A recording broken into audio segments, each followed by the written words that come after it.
Hi, and welcome back to the Wealth Plot with Stephen Weinstock. I'm your host. I've been investing in real estate for about 25 years. Over that time, I've purchased everything from a small single family to larger multifamily properties. Today, my focus is building scalable real estate investments, creating opportunities where investors can participate in real estate in a more passive way. One of the areas we focus on is private lending through real estate secured loans. Our mortgage fund provides a short duration, first lien position loans in and out, usually about 12 months, interest rates anywhere from 10 to 15%, and typically 65% loan to value. I do have a sponsor, Cable NOI. Cable NOI helps multifamily property owners unlock hidden revenue from their buildings by negotiating bulk cable internet agreements with major providers.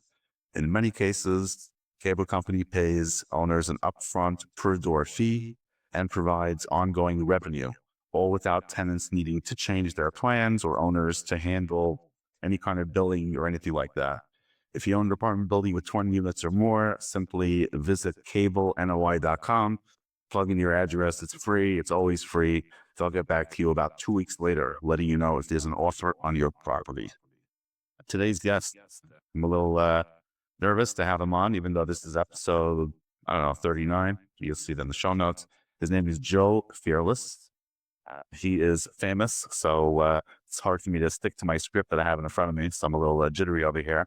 He is the co-founder of Ashcroft Capital, a multifamily investment firm responsible for billions of dollars in apartments assets across the United States. He is also the host of the Best Ever CRE Show, a famous podcast. If you're listening to this, you probably heard of that one. Widely recognized as one of the longest running podcasts in the real estate investing space.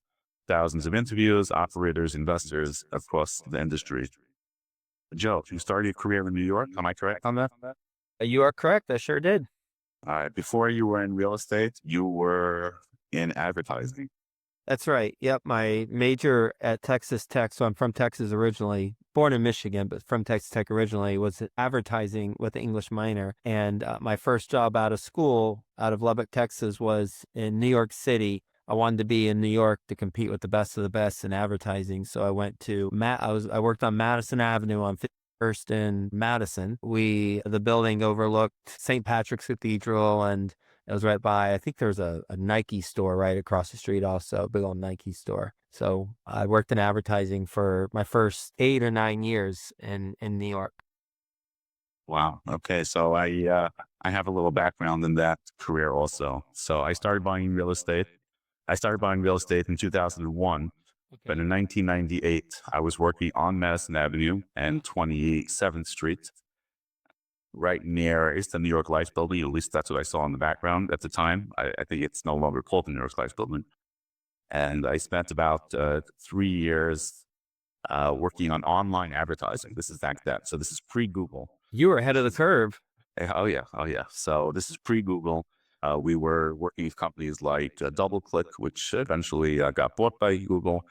We worked with 24/7. I think it was called 24/7 Media. They were selling banner ads on homepages of Yahoo, Excite, Lycos, Alta Vista, cities. And I'm just trying to remember. This is web.com, pre 2.0, I guess 1.0. This was Netscape was still around, and yeah, asking people for their email address, you would consider a nerd weirdo instead of just asking for their phone number.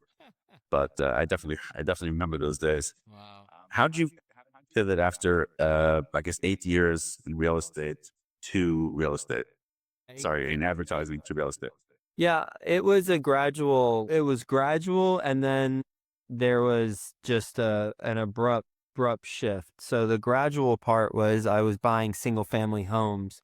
So my salary starting out in New York was making $30,000 as a junior project manager at the advertising agency. And as I climbed the corporate ladder, I kept my living expenses really low, especially for New York City standards. And I always had a roommate. My apartment was really tiny. It didn't have a living room. It was a 2-bedroom, but that's about it. It was 2 bedrooms, a hallway, a bathroom, and a stove and a dorm style fridge. There's no living room. Just kind of like a walk from the hall, from the bedrooms to the bathroom, where a stove in between. So I was made fun of a lot by my friends, saying, "Hey, man, you're living like a college kid. You're 7, 8 years out of school." But what I was doing is, as I was climbing the corporate ladder in advertising, I was saving my money, and I would save it to buy single family homes. And I bought my first one in Dallas in Duncanville in 2009 for $76,000. Then I bought another in Fort Worth, and another in Arlington, and another in, I think, Arlington. And I ended up with four. And along the way, my friends and coworkers were asking me, "Well, how are you doing this? You're working these crazy hours in advertising. How do you do it?" And I said, "Well, yeah, I have a system." And so I started teaching people on the weekends how to do it. I would have a class how to do it. And eventually, first like two people came, then eventually up to 12 people came. I think that was the max that came to the class, but I would do it consistently. And I would teach people how to live in New York City, but invest where the numbers make sense. Wow. So Yeah. where in New York were you living? Just out of personal curiosity. I lived 1 year in East Flatbush, Brooklyn. Church and Nostrand were the cross streets. And I was about 2 minutes away from the Church Avenue 2 line, the stop on the 2 line. And then for 9 years, I lived in East Village between First Avenue and Avenue A on 9th Street, right by Tompkins Square Park. Got it. So I have my audience knows this, but I'm born and raised in Brooklyn, and I'm recording right now here from Brooklyn, not too far from where you are. I am right now in the Mill Basin Marine Park area, which is, I guess, South Brooklyn, but born and raised, but I don't invest in New York either. So, I'm going to ask how you found Dallas for your first property, but my first property, as I was working a corporate job, was about an hour drive outside. It was Trenton, New Jersey. It was a single family home, 32,000, 32.5. I put 10% down. This is 2001. So at the 10% down, I was able to get an 80% loan. And then at the same time of closing a 10% loan. So I had a first and second, both by banks. So this wasn't some sort of hard money or anything like that. I put down about 5,500 in total for down payment and closing costs. And my goal was to own just one and, pay it off over 30 years. And when it's time to retire, I have another bonus 401k. And after collecting rent for 2 months, 3 months, the numbers really started clicking. I started looking at the amortization schedule and, the few dollars a month I was making, realizing that my cash flow would really increase a lot, specifically when I paid off that small second lien, because it was a big chunk. That wasn't amortized over 30 years. I think that was over 5 years.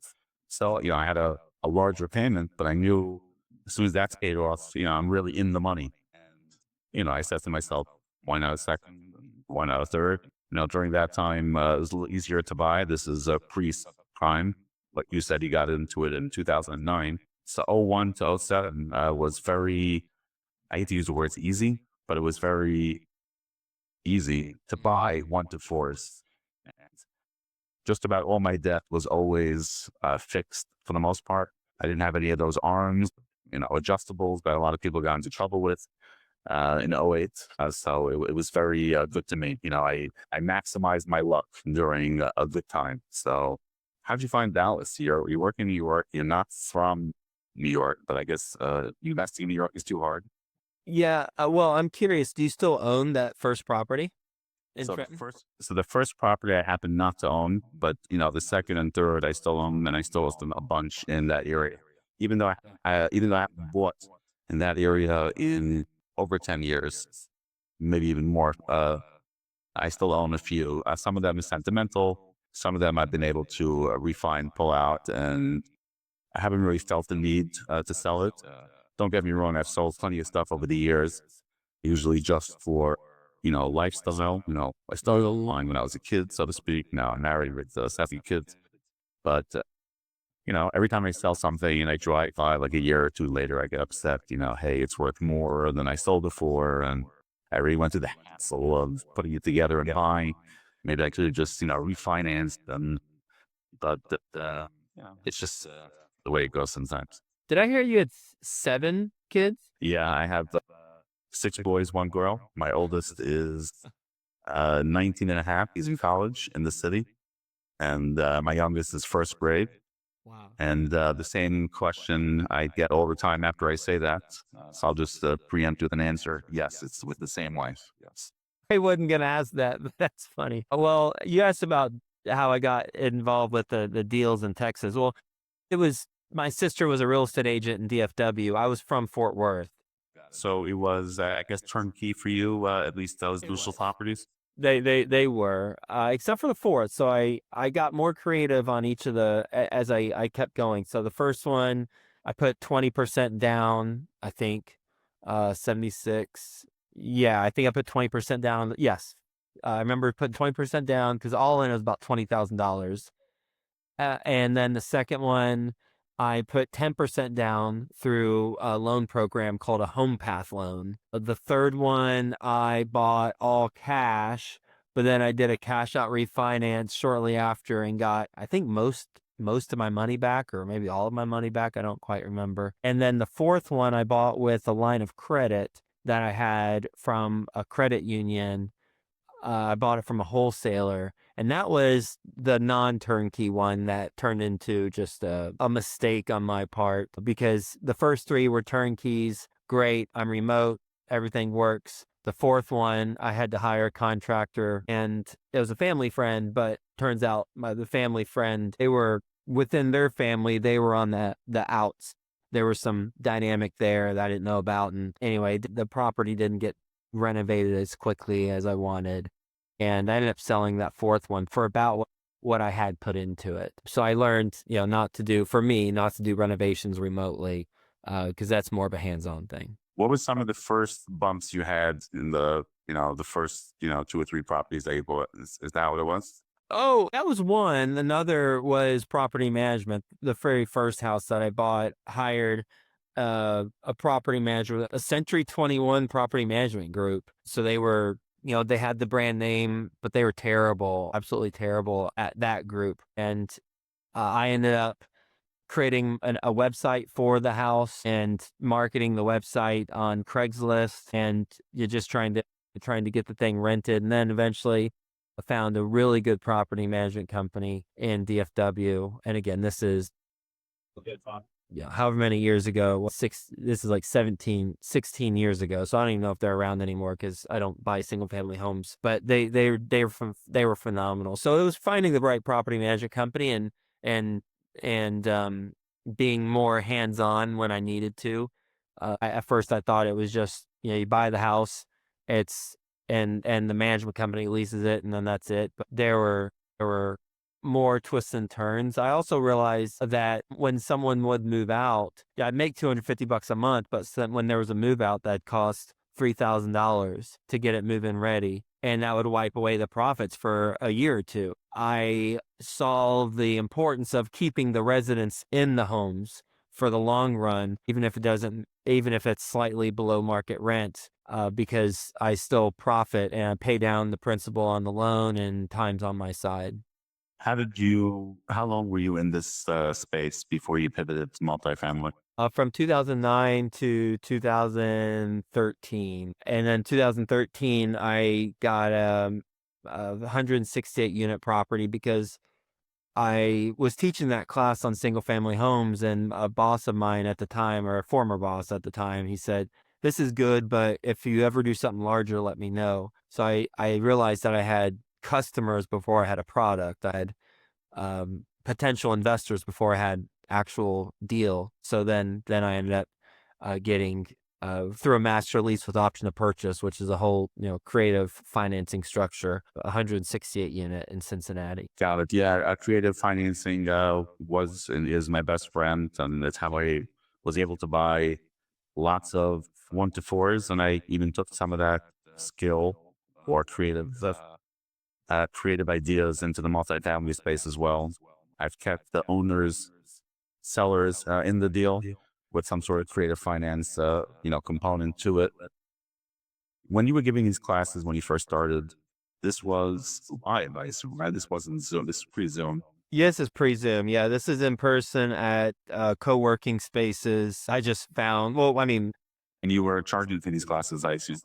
maybe maybe $50. I don't. It's even nominal. Just to keep, as they say, the riffraff out and the serious people in. Yeah. Well, I mean, and to save money, I was babysitting on the side after college in New York City. I was male nanny, where I would go and on the weekends I would do that, like on Saturdays or Sundays. It wasn't just to keep the road draft out, it was to tuck money away and save and then put towards real estate. When did you start the podcast? And I think around 2014 or so. Back then it was tougher than it is for all these new podcasters to come out, with all the tech out there. And back then it was a new space. It was really revolutionary back then, especially. Yeah, I had to teach myself how to um, edit. I had to teach myself Audacity, which is an editing software.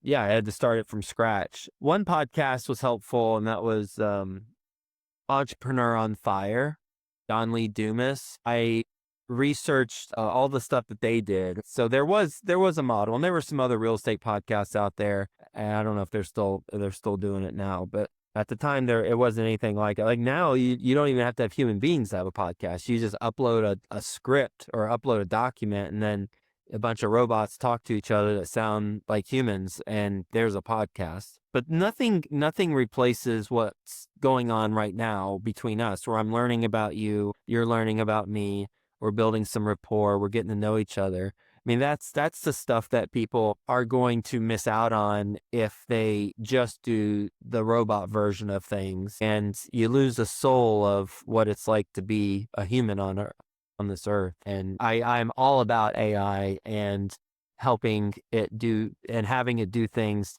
that are repeatable and are more systematic. But there's also the flip side to that I think we've got to be careful of, and be intentional about continuing with build relationships.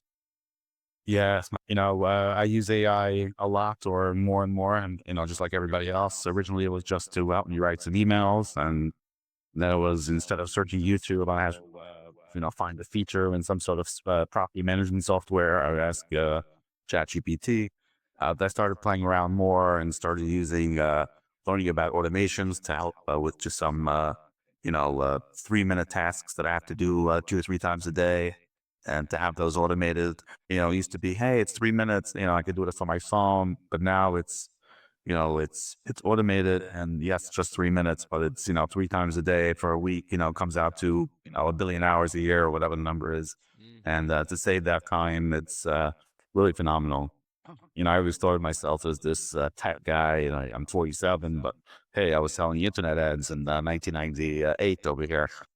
But I had an Android phone before the iPhone, whatever, early on, or had the Palm Trio phone, and obviously a BlackBerry and all that. And I was texting early, I used to remember sending people text with my, flip phone, and they would be like, hey, how'd you send me, they'd call me up, hey, how'd you send me that message, I remember that. But tell me about Ashcroft Capital. This is your company, your vehicle to buy multifamily. I know you specialize in value add, if I'm not mistaken. What are some markets that you're investing in? Yep. So Ashcroft is, as you mentioned, a multifamily investment firm. We buy in the Sunbelt. We've got about 14,000 units right now that we're the general partner on. And we buy in, as I mentioned, the Sunbelt, but more specifically Dallas, Fort Worth, Tampa, Orlando, Jacksonville, Chapel Hill, North Carolina, and Atlanta, Georgia. Those are the markets that we're currently in. And from the four markets you just mentioned now, it's March 4th as we record this. From those four markets, which one, and again, real estate is so local, you can have the building across the street from each other, one is a rock star and one is horrible. And for whatever reason, you could be trying to do the same thing with both.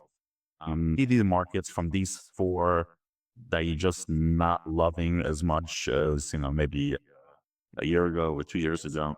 Well, every market has in the Sunbelt has slowed down and either had flat or negative rent growth, generally speaking, in the Sunbelt. Obviously, there's always outliers, but generally that's a fair assessment of the Sunbelt. So over the last 2, 3 years, they've all been a challenge with negative or flat rent growth, which is brought on by the amount of supply that has come into the Sun Belt over the last 2 to 3 years from the lower interest rates before. But I'd say the markets that are now a prime to recover, I'd say out of all those markets, Atlanta would be the one that, from what I've read and what we're seeing, is going to be the leader in the recovery from the markets that I've mentioned. I think DFW is right behind them, and then probably Orlando. We only have one property in Chapel Hill, and it's got a student housing cycle for leasing, so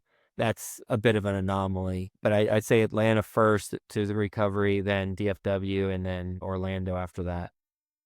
Got it. We're going to finish up over here. Just a quick question, or maybe more than one. What do you do for fun when you're not living and breathing real estate? Are you watching Netflix, you reading books, you're scaling mountains? Well, so last year I had 3 things that I did. One was create fire primitively. 2 was build a shelter from scratch and sleep in it outside. And 3 was participate in the chess tournament. So I did that last year, and this year it's build a lamp with my daughter from scratch. So we already did that.